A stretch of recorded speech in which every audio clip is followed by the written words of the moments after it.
This is my doggy Tito. Say hi, Tito. Yeah, you look weird. You're like, what's going on? Anyway, I decided I'm going to do, I'm Petaha and I'm going to do, or Laura, and I'm going to do this month in nail polish videos, but I decided after I filmed all of them that I'm going to start not showing every single one because frankly my videos are just too long, and at least this one's easier to cut down. Yes, hello.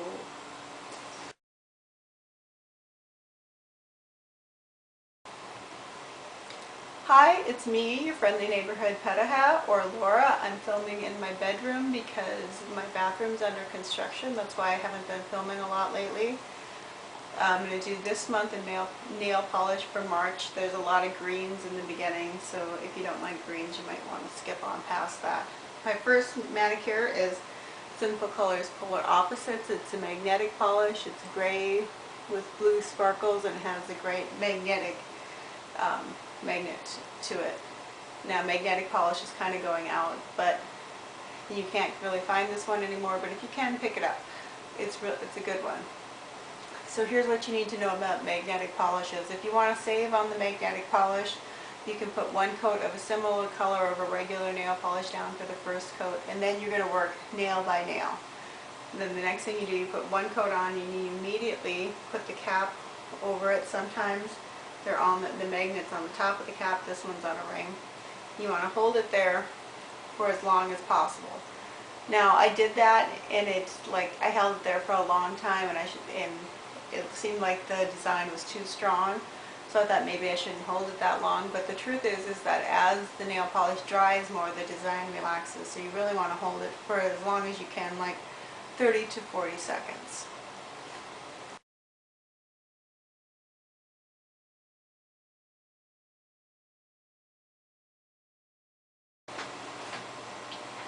For my next mani, I did finger paints, A Tough Art to Follow. This one is nice. I wanted it to be like a forest green. It's too dark for that in most lights. It just looks black, which I'm not a fan of. If you're going to buy dark polish, you want to read reviews and make sure it's going to actually be like not look black in different lighting situations, if that's an issue for you, which it is for me. So I topped it. Since I'm not a fan of that by itself, I top it with Pure Ice Heartbreaker.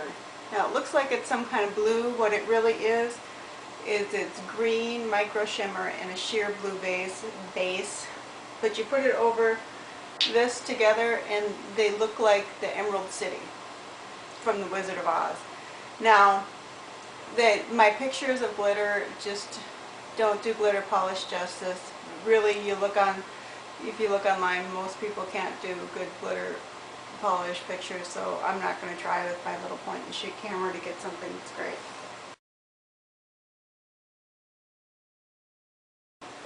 The next one I did is Revlon Emerald City. It's a suede polish, and here's what you need to know about suede polishes.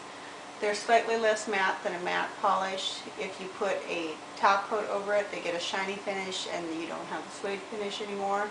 If you put a matte top coat over them, they get more matte, and it does nothing to extend the wear of the polish the way shiny top coats do. So here's what you want to do.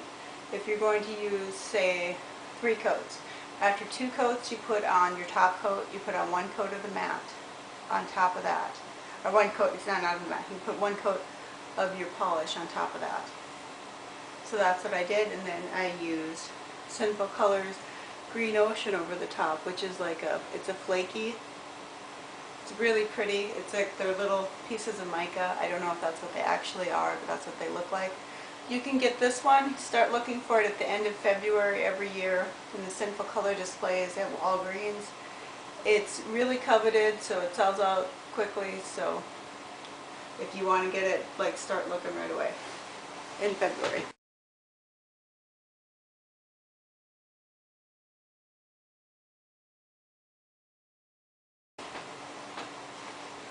So for my St. Patrick's Day manicure this year, I started out with Wet n Wild Mega Last Garden Hose. Mint polishes are big this year. You can't get this one, so I won't talk about that. Then I added Pure Ice Mint Dream. This one's also discontinued, but when you layered the two, it sort of looked like glow-in-the-dark stickers in the daylight. It was kind of cool. This adds a green flash, a green iridescence to any polish you layer it over, best over pastels. Then I use good old finger paints Go Van Gogh and dotting tools to do shamrocks. I did a big one on my ring finger and I should not have done that because it didn't work. I won't do it again next year. I'll just do the little shamrocks.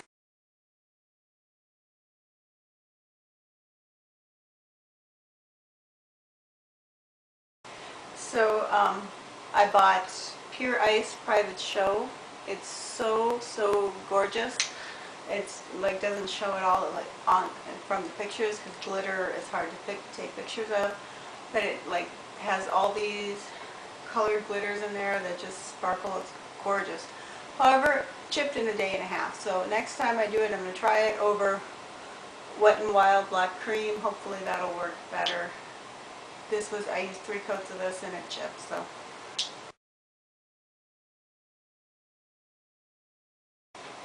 For this manicure I did Jordana Fairy Dust and it's so pretty. It's got holographic glitters in there, pink glitter. Looks like a 3-year-old's dream, but when you actually get it on, it's like close enough to skin color that somehow it's adult-ish, you know, as adult as a pink glittery manicure can get. No, I don't like pink, I don't like glitter, I love this polish. It's $2 to $3, you can get it at Kmart. I think Walgreens also carries Jordana. It's a great polish, you should go get one, and my poor pictures didn't do it justice at all.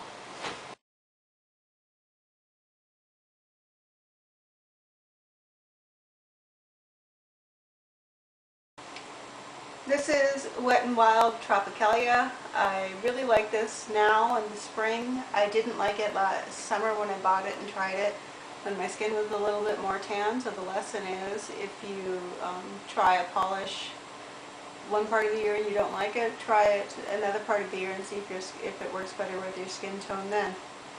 And I topped it with Hard Candy Black Tie Optional. I've been wanting a black and white glitter since I first saw them online a couple years ago, but now they finally have them in the store.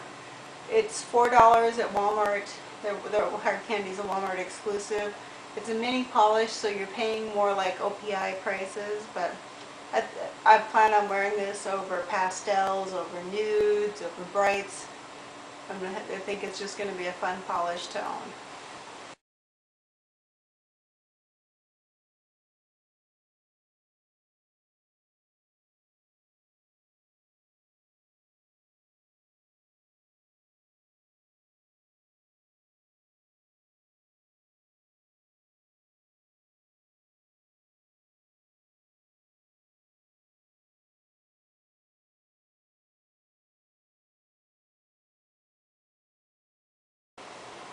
So my final manicure is my Easter manicure, which is what's on my fingernails right now. And I used a lot of polishes and a dotting tool for that. I'm going to show you both this year and last year's bunny and chick. For this year's chick, I used my craft scissors, and I took my Scotch tape, cut it through here where it was pulled taut, and then used those pieces on the top and bottom. Now last year I cut with the scissors shapes, and I like that a lot better. It looks a lot more like an egg cracking, so I'd do that again and then do that on the top and bottom. That's what I'll do next year. And last year's bunny, I call Bar Fight Bunny because she's smeared and she looks like she was in a bar fight. This year's bunny looks like she's just about ready to burst into tears any second. So maybe next year my bunny will finally be happy, but you could probably recreate this manicure with just a couple pastel polishes and a white. You don't need a ton of them. You can use toothpicks or a head of a pin for a dotting tool, although if you're going to do dots, which are fun, you should invest in dotting tools. They're cheap. I got mine on Amazon. And then, because they work a lot better. And you could do the bunny's ears, you do like a swoop with the brush, and then you can paint the ears itself with the brush. And then I used a nail art pen to do the pink stuff, but you can do the pink in the ears and the nose, but you can do all that with a toothpick real easy. So that's my March video. I hope you enjoyed watching it, and I'll see you again when I do one in April. And when you saw all the polishes laying on the floor, that's what April's going to look like. And when you saw